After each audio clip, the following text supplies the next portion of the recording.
Presidente, tem um cara que tá tirando o sono da torcida. Inclusive tem aí uma divergência entre as partes aí, que é com relação ao Hugo Souza. Hugo Souza, presidente, o Corinthians entende que ele já manifestou a intenção de compra, que teria que ser exercida até o dia 30, e o Flamengo está colocando alguns empecilhos, inclusive com relação aos possíveis fiadores desse negócio. O Corinthians pode apresentar a Casa da Moeda, que o Flamengo não vai querer aceitar. Tá na cara que o Flamengo viu que fez bobagem em vender o jogador pelo preço que venderam, e eles vão tentar dificultar ao máximo a permanência do Hugo Souza dentro do Corinthians. Presidente, a questão que fica é a seguinte: por que o Corinthians não paga essa merreca à vista para o Flamengo até dia 30 e ainda posta o Pix e tira um barato do Flamengo em rede social? Do vice-presidente de futebol do Flamengo, Marcos Braz. Boa noite, Braz. Boa noite a todos vocês aí. Tema do Hugo Souza, até para rebater então, o que o Mano falou, que não é a primeira vez, não ele, mas outros, dizer e deixar claro que o Flamengo nesses últimos 6 anos aí, quando vai para o mercado, tanto para comprar ou para vender, o Flamengo jamais voltou atrás na sua posição. O Flamengo sempre honrou o que tratou.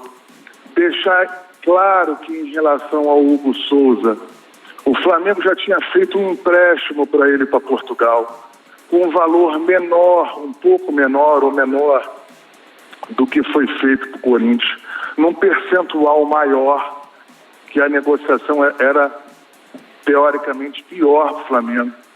O jogador não foi exercido, venceu o contrato, a gente não teve nenhuma proposta sobre o Hugo, ele retorna ao Flamengo e aí a gente abre negociação com o Corinthians. O importante em relação a essa negociação é que a gente também entende o tamanho do Corinthians. E por isso que o Flamengo ficou com 40% do jogador. O Flamengo pede $200 mil de empréstimo, junto com os outros 800, o Flamengo ficaria ali perto do $1 milhão, longe dos outros números que a gente tinha pedido para Portugal. E com a força do Corinthians, com o tamanho do Corinthians, o Flamengo vai junto na negociação com os outros 40%. Então, para deixar claro que em nenhum momento o Flamengo quer correr da situação, o Flamengo não quer correr de absolutamente nada, o Flamengo não faz isso, o Flamengo tem um tamanho hoje para assumir os erros que forem em relação a alguma negociação, mas jamais fazer isso.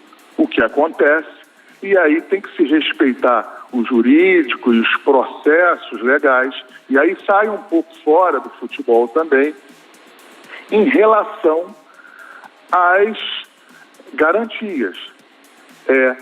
Segundo foi mês passado, isso aí no começo eu estava nesse processo, estou nesse processo, as garantias que foram dadas me parecem que foram as mesmas que foram dadas por Mateuzinho.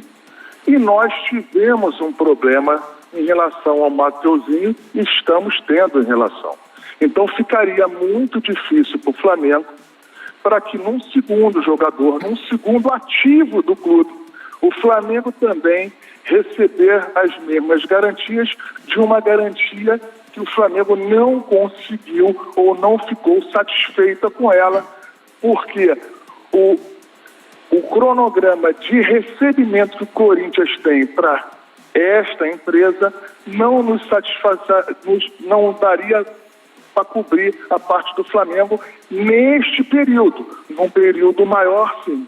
Então, para deixar claro, o Flamengo não faz isso, o Flamengo é correto nas suas negociações. Quando eu dou uma palavra aí, podem perguntar, o Sheik trabalhou comigo, outras pessoas, o futebol é pequeno. O futebol é muito pequeno, as pessoas se conhecem. Se tem uma coisa que eu iria assumir ou qualquer outra situação seria, se estivesse errado ou alguma situação diferente, jamais a gente iria estar pressionando ou botando obstrução para que a gente não pudesse fazer um negócio.